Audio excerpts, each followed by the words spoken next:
So, welcome along to the PeachPod. Today we are talking brand, we're talking logos, we're talking creative design, and we're here with Euan, our senior designer.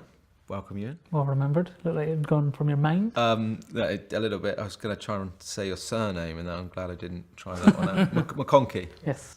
Smashed it. So, Euan, we've spoken previously on the PeachPod about brand strategy. So, brand positioning, brand personality, and brand promise, and key messaging. And from that, we really move into the creative side of things, don't we? Creating logos and creating the brand. So, what's normally your first step, or what should someone's first step be once they're thinking about a new logo or new brand? I think first step for both us and the client would be research. From their perspective, it would be good and beneficial to us if they came to us with just a few suggestions of perhaps competitors they kind of see themselves alongside, and also ones that they want to avoid, and it just kind of paints a clearer picture for us to know what sort of path or direction they're choosing to go in. Okay. And then from that we kind of build our own mood boards, kind of along the lines of color palettes, kind of type treatments, things like that just sort of offer a synergy to the same sort of logic and thinking that they have for their brand. So putting together sort of one mood board, multiple mood boards, what would you suggest? From their perspective, I think maybe just providing us with one general, but then from that we'll probably create maybe 2 or 3 different ones, just to kind of give them a wider range of styles from what they provided, if you know what I mean, just so that there's a bit more of a spectrum for them to work within. Yeah. And if someone's thinking about, going through this process on their own, why would they not create multiple mood boards? Or do you think? I think what's in a mood board? Well, I mean, Pinterest is probably the best place to start because obviously they inherently have mood boards, but you would probably want to look at things like color, any specific logos or icons that you like the look of that perhaps represent the other company's brand well, and how you want to be perceived and things like that. And yeah, just application, how it's applied to stationery, how it looks on the web, and because obviously you got to kind of consider all those elements kind of when you're looking at a brand. There's no. So it's not just a page of logos that you like. No. just everything that kind of represents a brand. So whether it's symbols and how color is handled, and just general things like that, really. Okay. So Pinterest is a good Yes. application to do that. It's built for that. How then do you move from mood board into the next stage, which is what is the next stage? Well, then it's a case of once the client has seen the mood boards we've kind of collaboratively created, it would be a case of taking or pulling in elements from each of those and trying to create a range of concepts. So maybe anywhere from 3 to 6 concepts that encapsulates everything within the mood boards and just gives them a range. Everything within the mood boards, or if they gone through what things, the styles they like? Yeah. They'll a case of that might be that we provide 3 mood boards, and then they will say, well, this mood board in particular is the kind of key areas we want to focus in on. So there's a theme with each mood board. Yeah, exactly. Yeah, okay. And from that we'll then pull out, say, 6 concepts, focus in on a direction, and just it gives them a range of ideas to play with. There's no one answer to the problem or to a brand. It lets them kind of pull ideas from even different concepts. Okay. So multiple sort of logo concepts. How do you go about starting that? I mean, is it just putting in a load of different fonts, or are you creating brand marks? What's your advice on that? I guess it depends on the company. Not every company has to have a logo. I think typography plays a strong part in a brand. I always like to think of a logo as the face of a company, but typography is the voice.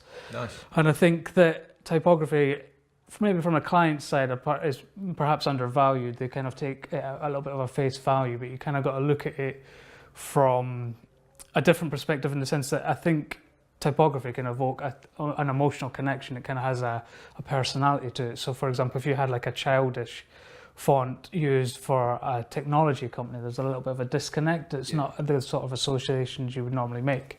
So you've got to kind of bear things like that in mind. It's certainly something you don't want to overlook. But in terms of concepts, we would obviously have occasionally just typography-based or typographic-based concepts, and you'll have some that have a brand mark, but you don't want to have a brand mark just for the sake of having one.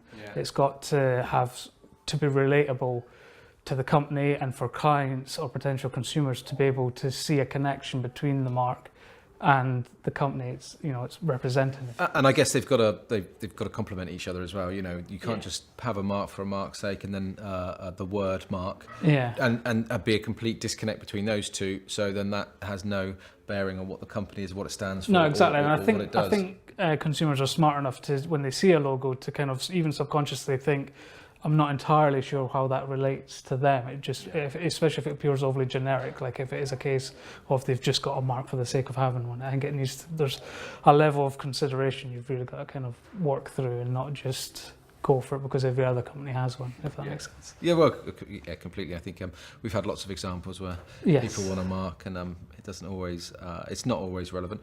I just want to go back to the font thing. You had a great quote then. How do you go about choosing fonts? And you say fonts as the personality. It's the voice. The voice of the business. Okay. How do you go about choosing the font? Because there are thousands of different fonts. Yeah, where'd you start? It's by no means an easy feat, but in some respects you've got to sort of narrow the field. Like I was saying about if you had like a childish Comic Sans type font for a tech company, wouldn't really work. So there's Do we have Comic Sans in our font library in this business? I think I've disabled it from FontBook. Good. But you've got to try to bear relevance to the industry you're working in. There is obviously specific groups of fonts, so whether it's geometric or humanist or things like that, you could sort of work in those fields that feels relevant to the industry that you're kind of trying to target. Yeah. And would your initial collection of logos, fonts would be very similar, or would you really sort of be quite brave or different in each of those I think it's good examples? to be brave. There'll always be like not as safe, but there'll be like kind of they're more conventional, but there'll always be certain ones we think would be good to further separate you from other competitors. Which is really important, isn't it? Exactly, because you always, Helvetica is a font that was probably up until recently was always like the primary font that everyone seemed to go to, but you would then look at the industries that they were appealing to and they'd all be the same. It would just be whether they had a logo or a colour. That was the only difference. So I think you need to find, especially with fonts, because each one has a different personality, I think that needs to reflect within your brand and be relatable, but it also needs to help separate you from everyone else. So, and would there be a mix of just word marks along with brand marks? Do you mix that up? Yeah, definitely. And even consideration to things like whether the type treatment's all in uppercase or whether it's in title case or lowercase, because again, that sort of bears some relevance to how people perceive it. Like I gave one example to a client whose name was made up of initials, but he wanted it all lowercase, which was fine. There's no reason not to have it like that. But I felt that with initialisms, they tend to always be inherently uppercase. Yeah. And I used the analogy of if the FBI were to have their initials in lowercase, it wouldn't have the same relevance. It wouldn't have the authority that it does. Yeah. And so I think you got to kind of bear those things in mind as well. Yeah, I think that's it. But, and when you provide those examples, there's no colour in those initial concepts, is there? Because colour is a huge thing. Yes, it's a huge influential thing. It's almost like if you... it's subconscious in the sense that you might have a range of concepts and you're drawn more to one, but purely because of the colour it's set in, which then in some respects clients can overwrite all the other options. So we like to kind of treat it almost like a blank canvas. Everyone's on a level playing field, so it's strictly black and white until a concept is definitively chosen, and then from that point we evolve and bring in a colour palette and things like that. So I think that's really important. So anyone sort of going through the process is forget about colour to start with, get that font right, the logo right, the brand mark if you're having one, completely as you want it before thinking about colour. I mean, colour would have come out in the initial mood boards, I guess. So how do you then start going into, colour? From the moment that they've made a decision on the concept they want, and then obviously we'll refer back to the mood boards, and then we'll perhaps start with a definitive colour, whether it's green or red, but then we'll try and influence tones and complementary colours just to create a more of a range within the palette, because it's always good to look beyond just 2 or 3 standard colours, because especially when you're applying it to literature and on the web, contrast of colours helps draw out things like CTAs and things like that, and it just helps, it makes it less static on the page. If it's just single colour, it's too uniform, at least you can kind of draw accents out and kind of just influence things from just draw an eye attention to things. Yeah, and I think it's not about having 2 brand colours or 3 brand colours now. Really, it's having a palette because a brand is used on so many different in different ways on the web, as you say, and within printed material. The brands that just have 2 or 3, I think, don't have enough range. And, colour can convey emotion as well. Yeah, exactly. And you start to think about, the authoritativeness of a colour, or the softness or the friendliness, those things taken into account. I'm working on a brand at the minute, and they have given us sort of free rein. They're a relatively new brand, and they sort of said they didn't have a definitive colour. They gave us a company that they want to kind of compete with, but they felt that their colours were perhaps a little bit too feminine.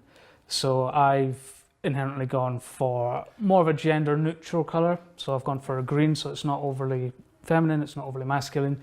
But not only that, but the colour psychology behind green relates very well with their brand, because their brand's about health and positivity, and green inherently has that sort of associations with it, to do with life, renewal and balance and things like that. So it kind of, there's a positive affirmation between that colour and their brand, so it actually ties in quite well. Yeah, and I know when you're thinking about so you've brought in the colour and you're thinking about the logo, you also think a lot about how that's going to be applied across all of the different sort of possibilities where it's going to be used. Yeah, definitely, because I think even like we were saying about colour and having a range of colours, it needs to be flexible, and that's only one part of the brand, so the whole brand needs to be flexible. So with logos especially, you've got to think of the applications, whether it's going to be on a Facebook profile or how it's going to appear on the website.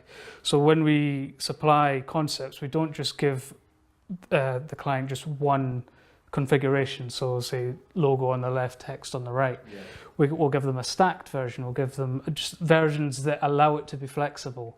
So especially on web, there's a current trend at the minute to have responsive logos. So you may have like your full name, but as the header shrinks and you go down the page, it reduces just to the initials and things like that. So it's consideration to the flexibility, and it's how well it works across all media.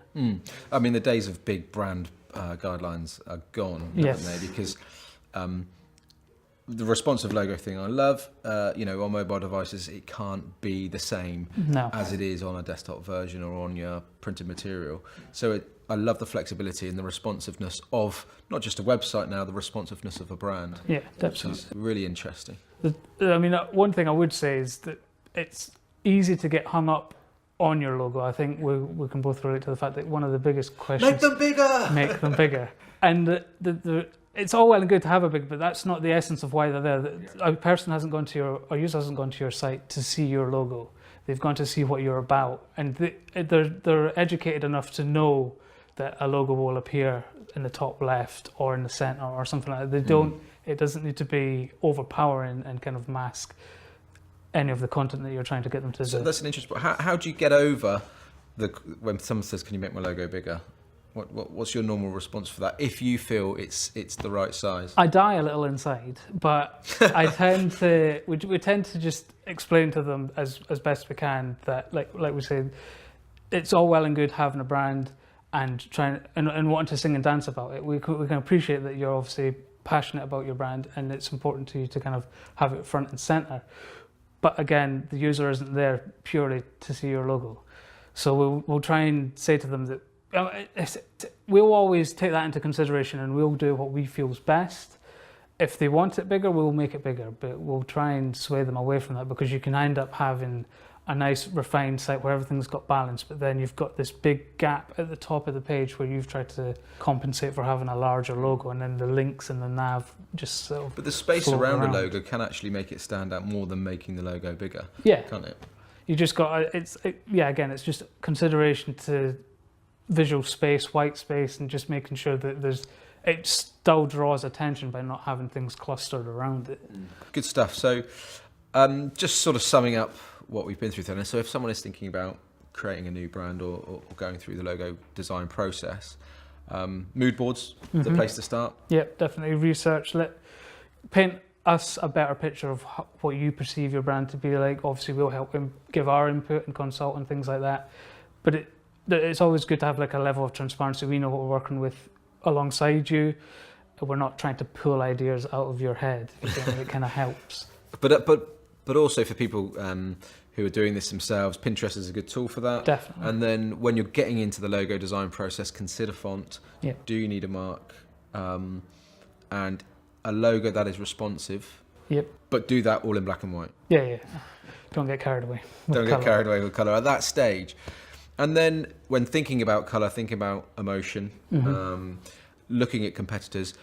One thing we didn't touch on is the competitor analysis and looking at a colour wheel of where all your competitors sit, where all their brand colours are, and then finding something that makes you stand out. Yes. Yeah. Yeah, but at the same time, you don't just want to remove yourself from that completely. It's almost like finding a complementary end of the spectrum that still ties you in. So yeah, if it's sort of financial services not coming out in a bright green, pink or luminous yellow or something like that, it is still fitting within the industry. Within the industry, okay.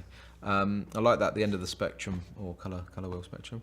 And then moving, thinking about fonts, not going for standard fonts or trying not to. Just try to separate yourself from what everyone else goes for, because especially system fonts, because if it's a system font, you're just going to be picking out what everyone else has picked out. What's a great place to find fonts?